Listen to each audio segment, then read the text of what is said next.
ललकी चुनरिया ओढ़ के शेर के सवरिया जगत मोहलू हो जगत मोहलू। आइलू भैरो जी के दीदिया जगत मोहलू हो जगत मोहलू हो जगत मोहलू।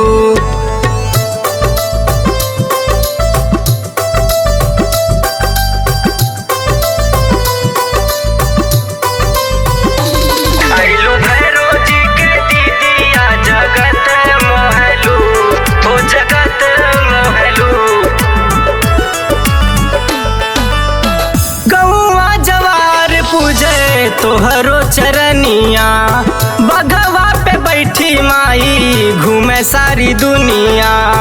तोहरा आगे फीका लागे चांद के अजोरिया जगत मोहलू हो जगत मोहलू।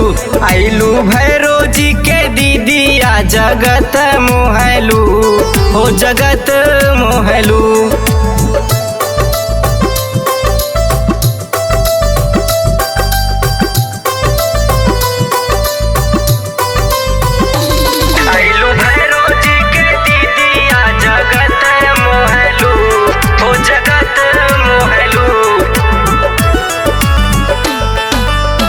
चढ़े लागल मैया जी के नारियल चुनरिया शंख घंटा बाजे लागल माई के मंदिरिया।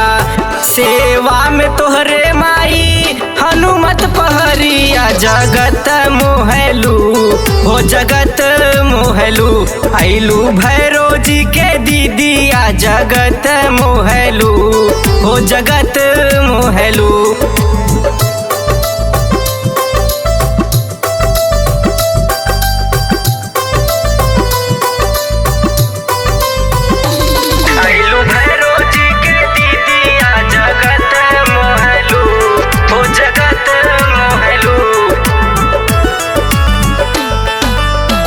देवता गगन से फूल बरसावे वेदवा पुराण तोहरो महिमा के गावे।